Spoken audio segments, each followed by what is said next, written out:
leaders of the National Prayer Breakfast Foundation, the Honorable Zach Wamp, and the Honorable Jim Swadley, Governor Glenn Youngkin, and First Lady of Virginia.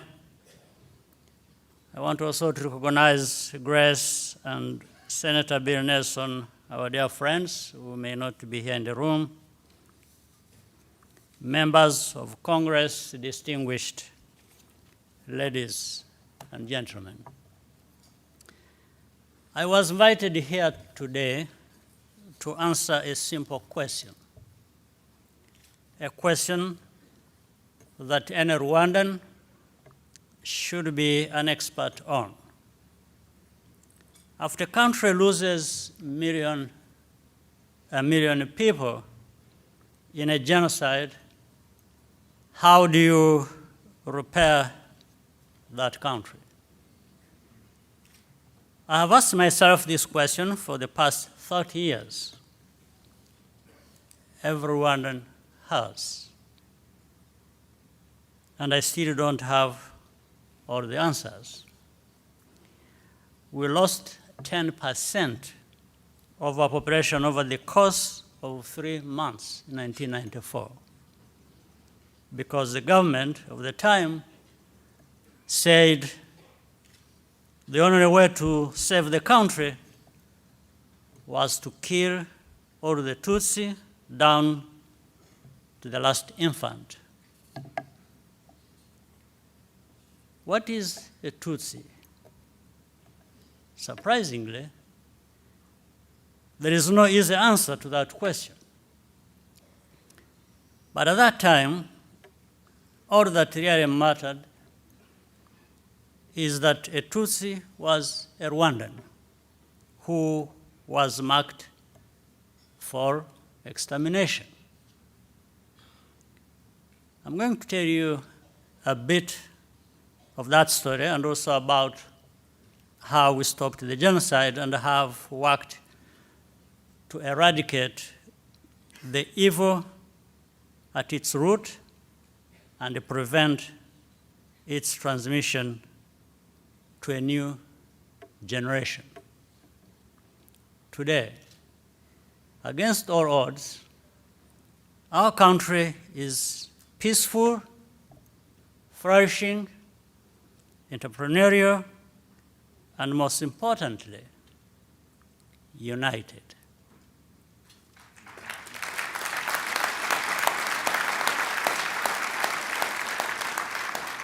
But Rwanda's experience is more than a story. It's also a warning. A warning about what happens when we allow hatred to triumph over humanity. We see divisions growing all across the globe in every kind of country, no matter its level, even here in this exceptional nation. But there are no people in this world who are more exceptional than others. A genocide can happen when a society loses faith in the future, when it loses faith in the power of faith itself, and when it can no longer distinguish truth from deceit.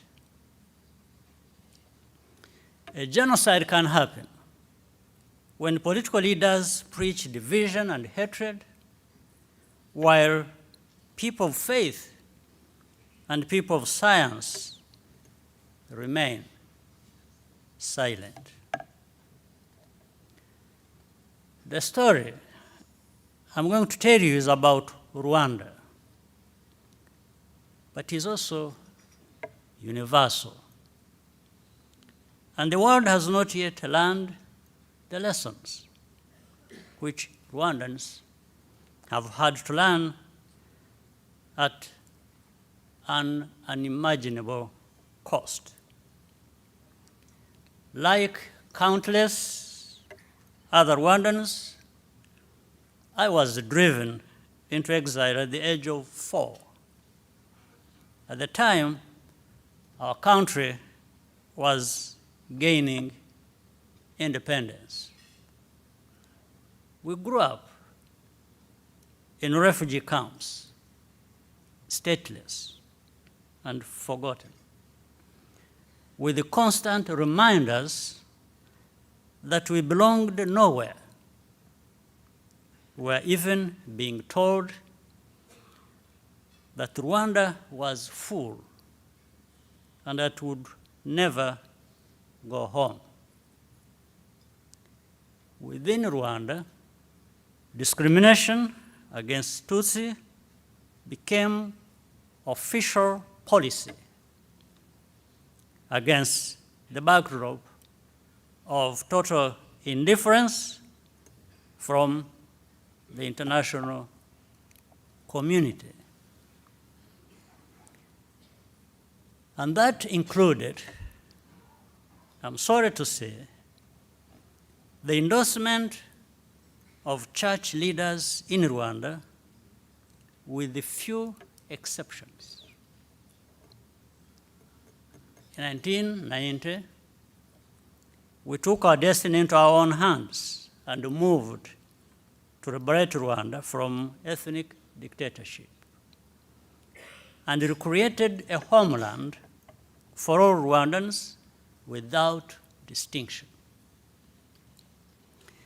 Incidentally, Congressman Slattery, at that moment, I happened to be in your beautiful state of Kansas, studying at Fort Leavenworth as an officer in the Ugandan Army. I immediately left the course to join the struggle. And from that moment onwards, as a Rwandan military officer serving my homeland. In April 1994, just as the peace agreement was about to be implemented, extremist radicals reacted with a final solution to kill all Tutsi and mobilized the population to carry it out. Every Tutsi became a target for murder. Any Rwandan who opposed the genocide was also marked for death, and many paid the price. By July 1994, our forces had stopped the genocide, but not before 1 million Rwandans lost their lives. Almost every Rwandan was displaced and bereaved. Our public institutions were destroyed, the harvest was ruined, and there was no money to rebuild. We were even expected to repay the money the genocidal government had borrowed to purchase machetes and guns. The desire for retribution was huge. As the commander, to keep my own emotions in check, I had to order my officers at a certain point to stop showing me the mass graves. We could not allow people to take justice into their own hands. We had to break the cycle of violence and convert the urge for vengeance into a national program of unity and reconciliation. But reconciliation itself comes with a cost, which is why it is often so difficult to achieve. Hundreds of thousands of people deserved to go to jail for life or even hanged by any measure of justice. But we had to find a way to repair those people and make them part of society again. We abolished the death penalty. We therefore had to ask the survivors of genocide for the impossible in order to restore our nation,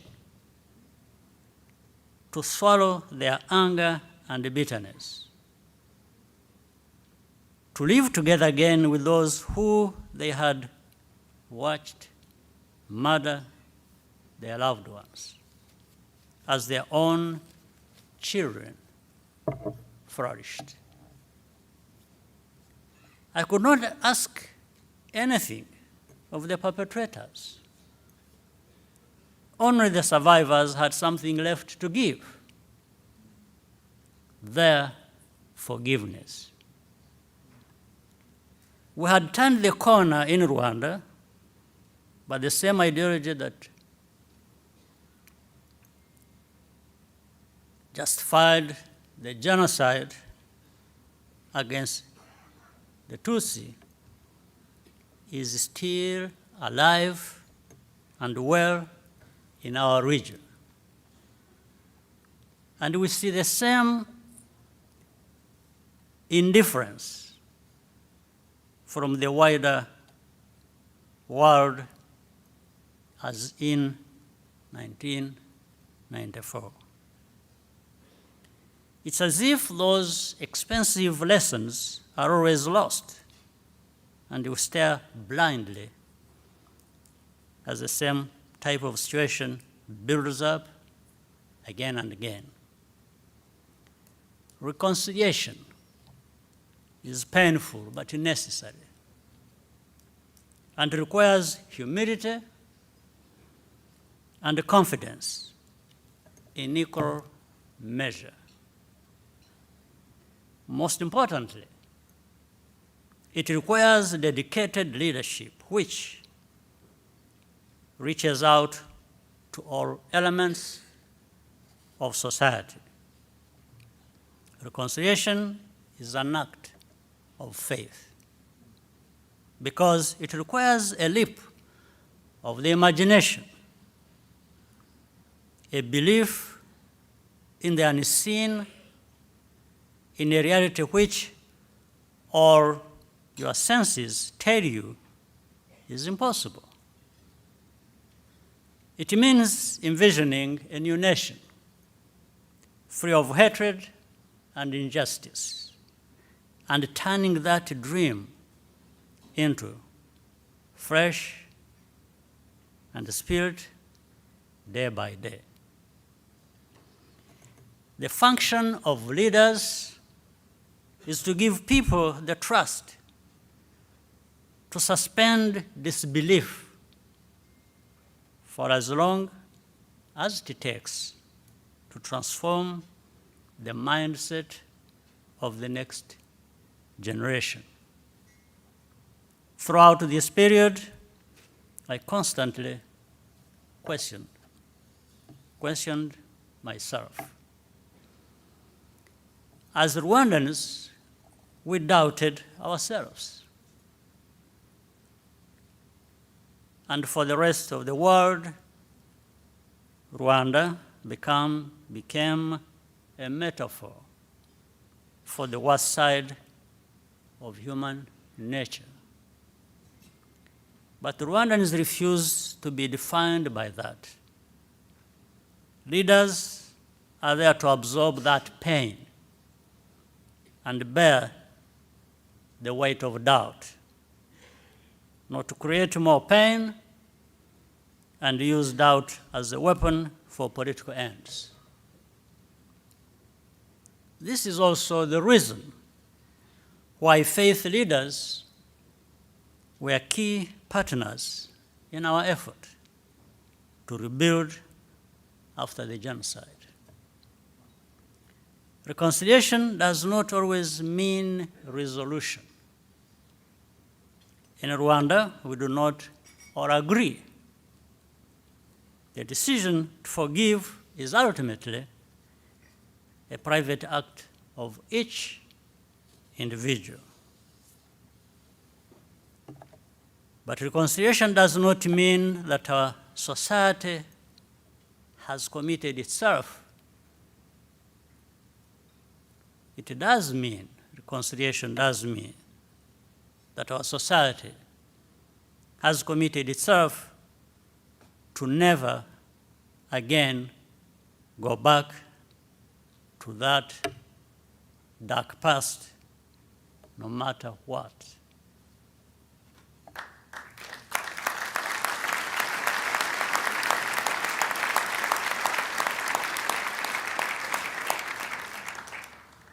Healthy nations are those where we always strive to put the politics of unity and peace above all else, no matter how many times we fall short of that idea. Joseph, as you recall, was sold into slavery in Egypt by his brothers. But he rose to the pinnacle of Egyptian society because of his integrity. As a result, he later found himself in a position to save Israel, including his brothers, from famine. It is the practice of reconciliation in matters large and small, which creates and recreates healthy nations and turns strangers and enemies into a family of citizens. That is Rwanda's constant work today and every day. I thank you all so very much for your listening.